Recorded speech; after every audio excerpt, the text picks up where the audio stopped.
Ça permet d'avoir le meilleur des deux mondes avec une vraie séparation des tâches et que Itoro s'occupe de la conservation et de l'exécution des ordres et nous nous occupons vraiment de la gestion du portefeuille. Et ça, c'est vraiment le meilleur des deux mondes avec une vraie séparation des devoirs et avec deux vrais services réglementés faits par des acteurs qui sont quand même de l'écosystème crypto depuis quand même plus de 10 ans. Et donc ça, c'est forcément bénéfique pour l'investisseur final.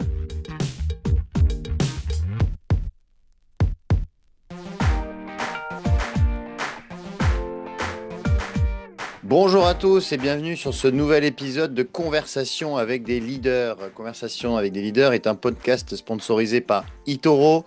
Je suis Antoine Fraissoulier, analyste de marché chez eToro et aujourd'hui j'ai l'honneur d'accueillir sur ce podcast le directeur général de CoinShares Asset Management, Jérôme Castille. Bonjour Jérôme. Bonjour Antoine, bonjour à tous. Alors, CoinShares AM, donc c'est le pionnier, première société de gestion à avoir émis un fonds 100% crypto. On va y revenir. Alors, justement, dans Conversation avec des leaders, ce qui est intéressant, c'est que donc j'accueille un dirigeant d'entreprise qui va nous expliquer déjà son parcours. Comment en est-il arrivé à être donc directeur général de CoinShares? Ensuite, on ouvrira un petit peu le capot, si je puis dire, de CoinShares. On verra comment gérer un portefeuille crypto avec tous les risques que cela peut comporter. Et voilà. Et donc, on va démarrer. Jérôme, déjà, donc pour démarrer, comme à chaque fois, est-ce que tu peux nous expliquer quel est ton parcours en fait et comment tu es arrivé à diriger CoinShares Asset Management? Bien sûr. Alors moi, à la base, j'ai un profil de juriste. Donc j'ai fait mes premières armes sur le banc de la fac de droit où je me suis spécialisé dans le droit des marchés financiers, quelque chose qui me passionnait depuis le début.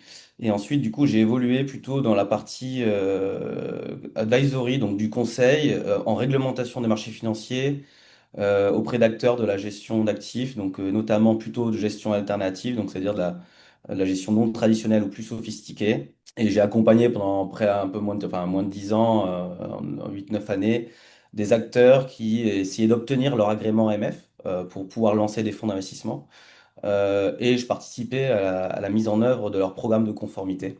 Et donc, du coup, c'était une aventure très passionnante, très très proche des porteurs de projets, ce qui était vachement intéressant. Et ensuite, j'ai toujours, de manière générale, bien aimé aussi les problématiques réglementaires et comment elles se déclinent dans une démarche très opérationnelle, de concrète, de gestion d'un véhicule d'investissement, de stratégie d'investissement au quotidien. Et ensuite, j'ai rejoint CoinShares, donc au tout début 2022, fin 2021, quand le groupe, donc on en reparlera, mais le groupe, c'est un groupe anglo-saxon, mais a fait de la France, en fait, sa base d'opération pour l'Union européenne suite au Brexit. D'abord, donc, je les ai accompagnés comme Head of Compliance, donc pour toutes les activités françaises et de l'Union européenne, avant de devenir du coup directeur général de leur société de gestion régulée en juillet 2023. Voilà, alors c'est vrai que pour bien comprendre la structure de CoinShares, donc comme tu disais, CoinShares est anglo-saxon, mais ensuite il y a plusieurs filiales, si j'ai envie de dire, et CoinShares AM, c'est donc la partie société de gestion. Tu peux nous expliquer un peu quels sont les métiers respectifs? Bien entendu. Alors, CoinShares, c'est un groupe, on va dire, un groupe pan-européen, plutôt anglo-saxon à la base, donc fondé à Jersey et avec un bureau principal à Londres. Ok. Donc, alors, c'est un peu l'identité des boîtes crypto, si tu veux. Donc, il y a pas mal de juridictions qui sont en général qui sont à prendre en compte. Donc, si tu veux, Hmm. donc, un groupe fondé à Jersey et à Londres. Nous sommes un groupe coté, donc est coté au Nasdaq à Stockholm, avec une préparation de listing à New York. Et du coup, ces entités-là ont des filiales en France, donc notamment CoinShares Asset Management, une non régulée, mais une autre activité régulée, celle qui est portée par CoinShares Asset Management. L'objectif, donc du coup, le groupe s'est fondé autour de cette capacité à se déployer sur plusieurs juridictions afin d'atteindre, en fait, c'est les marches. En fait, ce qu'il faut comprendre dans l'asset management, c'est que les produits d'investissement voyagent mal entre les différents continents ou pays. C'est que aujourd'hui, donc il y a le UK, donc l'Angleterre qui a son propre marché, l'Union européenne qui a son propre marché, les États-Unis qui ont leur propre marché. Ça nécessite forcément pour pouvoir atteindre ces clientèles-là à avoir des entités qui ont des licences dans ces continents ou juridictions respectives. Donc c'est ce qu'a fait CoinShares dès 2015. On a créé les premiers produits cotés en bourse sur Bitcoin au début en Suède. Et donc, ça nécessite forcément d'avoir des bureaux répartis dans le monde. Donc aujourd'hui, chez CoinShares, on a 5 bureaux avec une centaine d'employés. Et globalement. alors, pour pouvoir émettre donc des fonds d'investissement, donc il faut bien avoir l'agrément de l'AMF, ce que vous avez, vous, chez CoinShares. C'est exactement ça. Donc en fait, les produits sont émis avec un prospectus qui va être visé par un régulateur. Et Hmm, nous, du coup, CoinShares Asset Management en France, donc du coup, on a une activité de société de gestion de portefeuille qui nous permet de hmm. faire d'émettre et de gérer des fonds d'investissement, mais également de faire des services de conseil en investissement ou de gestion de portefeuille plutôt individualisé, comme un peu une banque privée.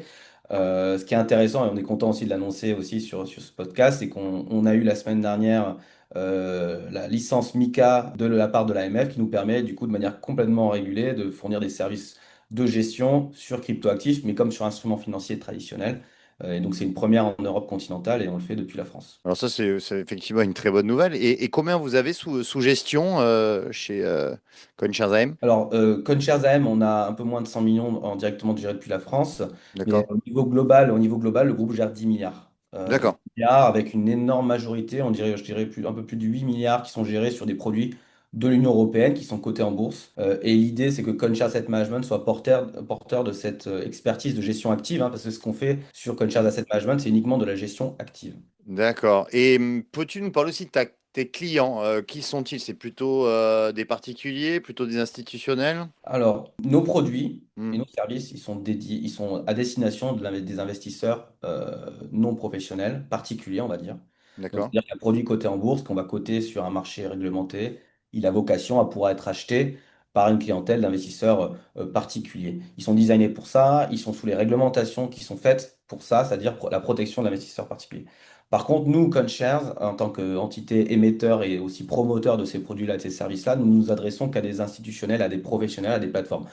Par exemple, de type eToro. Nous, nous sommes pas, notre métier n'est pas d'être en relation directe avec les investisseurs finaux, c'est Hmm. d'être un partenaire privilégié pour des plateformes, alors de services ou de distribution de produits financiers, pour nous leur fournir, leur permettre d'avoir accès à nos produits, à nos services, qu'elles se chargent de distribuer à leurs clients. Ok, c'est très clair. Alors maintenant, on va parler un petit peu de la gestion de portefeuille, justement, parce que ça peut intéresser nos clients chez eToro qui gèrent de fait leur portefeuille.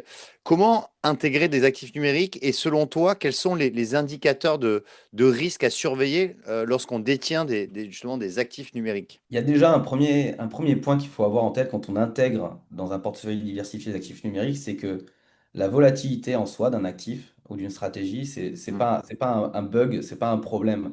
C'est justement un facteur qui permet d'atteindre l'objectif d'une gestion diversifiée. Si on a un portefeuille qui n'est absolument pas diversifié et qu'on n'a aucun actif volatile dans le portefeuille, on est en général indexé sur une seule source de risque. Donc l'objectif, c'est de comment prendre en compte cette volatilité intrinsèque des cryptoactifs et en fait en faire un atout pour un portefeuille. Donc ça commence déjà par la taille, hein, donc il faut jamais en mettre trop. Nous, on a déjà fait hmm. beaucoup d'études, nos équipes de recherche, en montrant qu'un portefeuille traditionnel d'investissement, en ajoutant juste des fois 4% de cryptoactifs dans la location et en rebalançant trimestriellement, ça permettait en fait tout simplement d'avoir un impact très très faible sur le risque du portefeuille, mais par contre avoir eu, en tout cas sur le passé, un effet bénéfique sur sa performance. Après, donc ça c'est à prendre en compte, c'est que déjà un actif volatile n'est pas source de risque en soi, c'est la question c'est combien on en met. Hmm. Et après, en plus de ça, nous, ce qu'on fait chez CoinShares en France et chez CoinShares Asset Management, c'est que nous, on a une boîte de gestion quantitative. C'est-à-dire que nous, ces sources de risque telles que la volatilité, on va l'approcher sous l'angle de l'anomalie mathématique. C'est ça quand on parle de gestion quantitative, c'est-à-dire qu'en gros, les critères sont purement vus sous un prisme mathématique par des ingénieurs qui sont nos gérants d'actifs et qui, eux, vont essayer d'intégrer des sources de risque ou d'anomalies mathématiques, c'est-à-dire des anomalies de prix qu'on pourrait identifier et les intégrer dans des algorithmes automatisés afin que ces algorithmes puissent en temps réel et de manière continue fournir des signaux sur des critères de risque que nous, on va identifier. D'accord. Donc en fait, pour être bien clair, c'est-à-dire que vous, les prises de décision sont faites de manière systématique. Ça veut dire que c'est finalement l'informatique, enfin les algorithmes qui prennent les décisions pour investir. C'est exactement ça. Nous, D'accord. c'est vraiment, on enlève le biais humain, que ça soit, qu'on appelle ça la peur justement l'avarice, hein, on enlève Hmm. ce biais-là. Et nos travaux sont enfin, le but, c'est d'améliorer en permanence nos algorithmes et de bien sûr enlever, voilà, toute décision est automatisée, automatiquement exécutée par nos gérants. Alors justement, on va parler de réglementation, puisque c'est vraiment, ça fait l'actualité, tu en as parlé en préambule, c'est la réglementation européenne MiCA, hein, donc, qui est pour la nouvelle réglementation pour les actifs numériques. Est-ce que ça influence vos CoinShares, enfin vos fonds? Oui, enfin, nécessairement, Mika, ça apporte beaucoup de clarté et c'est forcément très positif, ne serait-ce que pour l'écosystème, mais aussi Hmm. vis-à-vis des investisseurs hein, qui ont, pendant quand même de longues années, évolué dans un champ un peu de réglementaire assez, on va dire assez flou, avec des degrés d'application à la réglementation qui étaient aussi c'était assez inégal. Donc c'est forcément un progrès et je trouve que ça crédibilise le secteur. Et ça permet aux clients d'eToro, mais aussi à nous en tant que fournisseurs de services ou de produits, c'est d'avoir un cadre harmonisé pays par pays et pour tous les clients. Donc ça, c'est déjà, ça simplifie aussi la lisibilité de l'offre de services. Et des acteurs comme eToro qui sont là présents depuis le début hein, de l'histoire crypto avec des vraies licences en sortent grandis. Hein. C'est-à-dire que ça te fait pas, il faut pas avoir peur d'aller voir un régulateur pour demander les autorisations de faire des services. Oui, parce qu'effectivement, pardon, non, je te coupe. Non, parce qu'effectivement, ce qu'on n'a peut-être pas rappelé, c'est que vous êtes, enfin, on a un partenariat avec vous, avec CoinShares, et votre portefeuille d'investissement est disponible sur la plateforme eToro. Vous aurez bien évidemment le lien. Bien sûr, ouais. Donc nous, derrière, ça, c'est super intéressant, ne serait-ce que pour justement pour ce service-là et ce Smart Portfolio qu'on a Mm. avec eToro et qu'on est très content de gérer depuis début 2019. Ça permet d'avoir le meilleur des deux mondes avec une vraie séparation des tâches et que eToro s'occupe de la conservation et de l'exécution des ordres et nous nous occupons vraiment de la gestion du portefeuille. Et ça, c'est vraiment les meilleurs des deux mondes avec une vraie séparation des devoirs et avec deux vrais services réglementés fait par des acteurs qui sont quand même de l'écosystème crypto depuis quand même plus de 10 ans. Et donc ça, c'est forcément bénéfique pour l'investisseur final, parce que MiCA, ça reste une réglementation qui est là pour protéger l'investisseur qui est final. Et justement, en termes d'innovation technologique, quelles innovations vous te paraît les plus prometteuses pour faciliter l'accès, justement, et la sécurité? Bah, là, c'est sûr que le premier mot qui me vient en tête, c'est forcément, on entend beaucoup parler aussi, c'est le sujet de la tokenisation. Mm. Alors, pour expliquer quand même la tokenisation, parce que ça peut être un mot qu'effectivement on entend beaucoup, mais sans savoir quoi mettre derrière. Mais ce sera intéressant. Ouais. Et l'idée, c'est faut l'imaginer un peu comme le moment de la finance où vraiment le passage du DVD à Netflix, Mm. c'est une nouvelle manière en fait de posséder et d'échanger des actifs. Si vous voulez, aujourd'hui, les actifs, même si nous on ne les voit pas à travers une plateforme type eToro, derrière, c'est une énorme mécanique, une vieille mécanique financière, on appelle ça de règlement livraison, c'est-à-dire que quand j'achète quelque chose à quelqu'un, il y a à peu près une source d'acteurs, on va dire, qui vont être au minimum de 4, qui vont être intégrés à cette chaîne pour que Monsieur X vende des actions et que du coup on donne l'équivalent en cash. La tokenisation permet de rajouter, de transformer ces actifs-là dans un modèle de token émis va être nativement émis ou transféré via une blockchain. Donc cette blockchain va juste permettre d'enlever tout intermédiaire de confiance et tout intermédiaire de base. Ça va permettre de connecter les gens entre eux dans une source de valeur ou d'échange d'actifs. Mm. Alors imaginons, ah ben, ça peut être des actions, mais ça peut être aussi de l'immobilier ou d'autres types d'actifs plus ou moins liquides qui vont permettre de transiter directement d'une personne A à une personne B sans intermédiaire. Donc là, et ce qui va être intéressant, moi je pense que beaucoup plus, ça va vraiment révolutionner l'industrie financière, mais surtout nous, professionnels de la finance, ça va révolutionner la manière dont on travaille, ça va simplifier beaucoup de choses de notre côté. Et à la fin, quand même, l'objectif, c'est que ça réduise les coûts pour les plateformes, mais aussi pour l'investisseur final. Oui, oui. Et aussi, ça va réduire aussi la temporalité, puisque dans le règlement livraison, en général, ça prend 2 ou 3 jours, alors que là, c'est instantané. Donc ça, c'est aussi un gain de temps assez important. Ouais, on parle de secondes. Ouais. Et Mm. alors, on va maintenant aborder la troisième partie, justement, c'est la partie du Smart Portfolio. T'en parlais, hein, CoinShares France, qui est disponible sur eToro. Justement, alors, est-ce que déjà tu pourrais nous expliquer, ouvrir un petit peu le capot, on va dire, de la méthodologie pour construire ce portefeuille d'investissement? Ouais, bien sûr, hein. C'est un super produit qui a été créé dès 2019 et qui, en fait, maintenant, en plus, qui s'est amélioré au fil de l'eau et qui aujourd'hui repose quand même sur trois grands principes vraiment issus de Mm. notre expérience et notre expertise. C'est déjà, un, c'est que la patience, ça paie en crypto. Il faut faire attention à vouloir un petit peu faire du market timing et ce qui compte, en fait, c'est le temps que l'on passe exposé au marché et de pas faire des allers-retours en essayant toujours de choper. le bon trade à faire dans la semaine. Mm. Donc nous, notre stratégie déjà de base, elle est paramétrée sur un faible taux de rotation, c'est-à-dire une faible fréquence de trading. C'est que typiquement, on va essayer de trader une fois par mois et des fois moins. Ouais. Parce qu'il est important, il est plus coûteux en crypto de louper un moment de marché que d'essayer de timer en fait les moments où en fait on pense que ça va baisser ou monter. Donc déjà de base, le premier critère, c'est notre stratégie, elle est ce qu'on appelle basse fréquence. On va vraiment avoir des algorithmes qui sont de basse fréquence qui vont prendre le temps long. Deuxième chose, c'est que quand on est dans des situations de marché, alors comme aujourd'hui, on va dire avec des tendances assez haussières ou avec des momentum assez forts, on va identifier un panier diversifié, alors qu'aujourd'hui on identifie sur un top 5, mais qui peut changer. On va essayer de prendre les cryptos les plus liquides et on va les pondérer de manière à avoir ce que nous on imagine selon nos stratégies, l'allocation optimale la plus diversifiée, mais la plus agressive à la hausse, afin de permettre que dans les momentum de moments de marché haussiers, on s'expose pleinement à cette hausse-là. Le but étant de surperformer des actifs tels que Bitcoin. Par contre, maintenant, dernier layer, dernier niveau d'analyse, c'est ce qu'on va avoir. On va avoir des algorithmes qui vont essayer de protéger le portefeuille. Et là, l'objectif, ça va être d'identifier des moments où le marché se retourne et afin de Mm. pouvoir réduire l'allocation du portefeuille et un peu adoucir c'est ce qu'on appelle les drawdowns, donc les pertes un petit peu ou les moments baissiers du portefeuille. Et donc ça, on a vraiment des dizaines d'algorithmes qui identifient plein de sources différentes que ce soit des événements macroéconomiques, par exemple les taux d'intérêt, mais aussi des mouvements purement de prix ou de volume sur les places boursières de crypto, afin d'essayer d'identifier sur un peu de temps long des retournements de marché. Et là, ça veut dire ce moment-là, d'une allocation diversifiée assez agressive sur 5 cryptos, on va réduire la voilure, on va essayer de descendre à peu près même jusqu'à 50% en cash, afin de donner un petit peu un coussin à ce portefeuille. Oui, non, ce qui est intéressant, c'est que finalement, vous n'êtes pas tout le temps 100% investi en crypto. Vous avez quand même, vous avez une partie que vous mettez en cash de temps en temps lorsque vous pensez qu'il y a des phases de baisse. C'est exactement ça. Mm. Et historiquement, je donne un exemple un peu chiffré, c'est que la perte maximale sur Bitcoin sur Mm. les 5 dernières années a été à peu près de 80%, moins 80%. Nous, le portefeuille, il est descendu à moins 45%. Alors attention, c'est effectivement très risqué.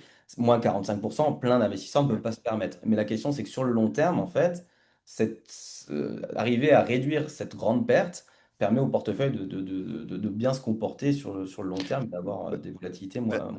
Justement, lorsqu'on regarde vos perfs, hein, là, je suis sur les performances du portefeuille, on voit qu'il y a quand même des performances qui sont remarquables avec plus de 100% en 2024, 94% en 2023. On a 200% en 2021. C'est vraiment des perfs vraiment un bon nombre de fonds d'investissement vous en virez. Concernant vos benchmarks, comment vous vous situez justement vos benchmarks, c'est-à-dire les indices de référence sur lesquels vous vous comparez? On est assez content. Alors, bien entendu, hein, je me permets de rappeler, de toute façon, c'est que les indicateurs, les perfs, on parle du passé, donc c'est pas forcément présage pour Oui. l'avenir. Mais c'est vrai que sur les 5 dernières années, quand même, qui permet d'avoir quand même une belle lecture sur le long terme, déjà, la stratégie, elle permet de surperformer à la fois Bitcoin et l'Ether, qui sont quand même deux actifs de référence sur les actifs crypto et qui sont quand même de manière générale assez durs à battre, avec un portefeuille qui est quand même en vrai qui va être moins volatile que ses actifs sur le long terme. Et ce qui est intéressant quand même, alors ça c'est notre premier objectif, hein, c'est d'être faire mieux que les actifs que le Hmm. Bitcoin, et c'est ce qu'on arrive à faire de manière assez significative sur 5 ans. Et par contre, ce qu'on va faire, c'est qu'on se rend compte, c'est qu'on bat aussi les meilleurs indices sur les meilleurs indicateurs des meilleurs hedge funds de crypto au monde. Donc il y a trois plus grands indicateurs qui sont assez identifiés. Et ce portefeuille, quasiment sur les 4 des 5 dernières années, fait mieux que ces indices-là crypto. Donc, c'est-à-dire que c'est un vrai produit qui a été pensé pour construire une allocation crypto, mais pas pour spéculer. Hmm. Et que même en ayant ce biais-là de créer un portefeuille qui fait une brique d'investissement, on arrive à surperformer justement les fonds les plus spéculatifs sur les cryptos. Donc, c'est un vrai produit premium que eToro met à sa disposition au plus grand nombre parce que c'est un produit que même les institutionnels aimeraient avoir, je pense, dans une allocation. Alors, pour terminer, enfin, alors, c'est avant la conclusion, juste pour terminer dans cette partie, maintenant, on va parler aussi des frais, hein, puisque Mm. il y a aussi des frais hein, dans tout ce qui est gestion de portefeuille. On a justement des frais. Donc, quel est le ticket minimum d'entrée pour entrer dans ce portefeuille et quels sont les frais d'entrée est-ce qu'il y a un impact sur la rentabilité des fonds? Alors aujourd'hui, il n'y a pas de minimum pour rentrer sur le D'accord. portefeuille, le smart portfolio, On, pardon. Mais bien, alors nous, on recommande quand même, alors on précise quand même, il paraît pertinent de mettre au moins, on le marque hein, dans la présentation du Smart Portfolio, Hmm, mais de mettre au moins 500 euros, 500 $. d'accord. Parce que des fois, on ouvre des petites lignes d'investissement, on réajuste à la marge. Et du coup, si on n'a pas une taille suffisamment de portefeuille, une taille minimale, hein, qui va être de 500 euros, on va pas pouvoir capter ces petits trades. Ouais, Donc, ça serait dommage, hein. Mais fondamentalement, il est accessible au plus grand nombre dès le premier euro, si on veut le dire, mais il y a un suivi de réplication. Deuxième chose sur les frais, donc il y a, bah, comme tu l'as dit, il n'y a pas de frais de. Alors, contrairement à pas mal de pratiques, il n'y a pas de frais de gestion, il n'y a pas de frais de performance. d'accord. Ce qui est quand même assez unique, hein, C'est parce vrai. qu'on est à 1 euros.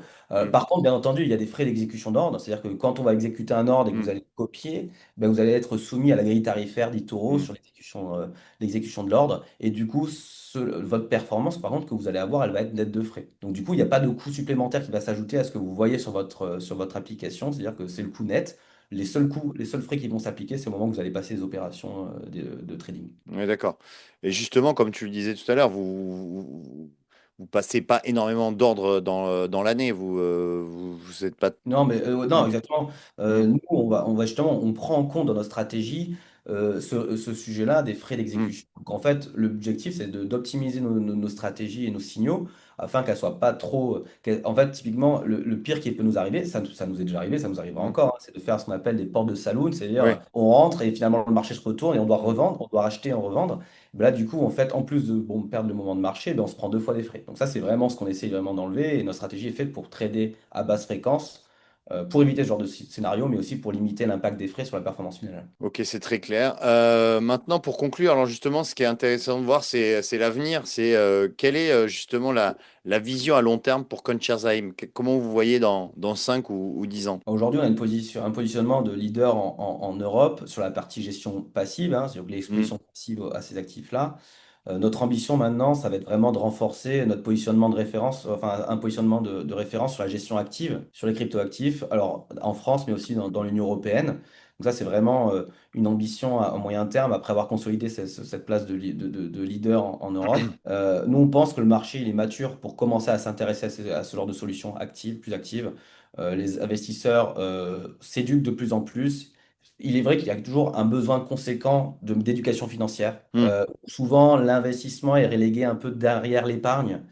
Mais les choses changent hein, avec notamment les nouvelles générations qui arrivent.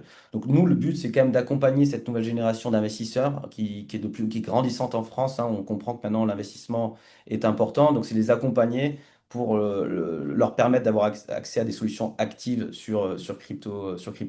Et c'est pour le bénéfice de tout le monde à la fin. Mais on voit justement aux États-Unis que ce qui fonctionne vraiment, c'est vraiment bien, c'est les souscriptions et les flux de capitaux vers les ETF. Ouais. Bitcoin, BTF, Ethereum, on l'a vu hein, cette semaine, l'Ethereum qui a décollé. Est-ce que le fait qu'il n'y ait pas d'ETF en Europe, ETF Bitcoin et Ethereum, est-ce que ça peut poser un problème pour vous ou vraiment c'est pas impactant? Alors, bah nous, en fait, aujourd'hui, alors, on n'a pas le format d'ETF, Hmm. spot, mais nous, on a le format un peu qui s'appelle les ETN. Donc, Oui. c'est une sous-catégorie qui, en fait, fondamentalement, est un sujet de sémantique. Donc, c'est Hmm. un qui est différent, mais en fait, le fonctionnement opérationnel de ce produit est exactement les mêmes. Et nous, du coup, ce qu'on regarde quand même, c'est que le mouvement américain des ETF Bitcoin et Ethereum, en fait, il se réplique de la même manière en Europe et en agrégé donne une lecture assez complète et en gros ça se comporte de la même manière si tu veux. D'accord. Les ETN crypto ils existent depuis 2015 en Europe. Hmm. Historiquement, c'était aussi un driver de marché, mais bien moindre. Mais maintenant, avec les États-Unis, ça fait un double effet, un effet peut-être boule de neige, mais qui est global, qui est exactement le même hein, en fait. Ouais, d'accord. Bon, en tout cas, bah, c'est vraiment intéressant de vous suivre, hein, puisqu'on a vraiment des performances et une gestion du risque qui sont quand même assez remarquables. Donc, merci Jérôme. Merci de nous avoir éclairé sur eh bien, CoinShares et CoinShares AM, qui est donc le leader, enfin, et le pionnier en fait de la gestion d'actifs, d'actifs numériques et de fonds donc en crypto-monnaie. Merci à vous de nous avoir suivis. Vous avez le lien qui s'affiche hein, pour si vous souscrire à ce portefeuille d'investissement. Et quant à moi, je vous dis donc à une prochaine pour un nouveau numéro de Conversation avec des leaders. Salut à tous. Merci Antoine, au revoir à tous.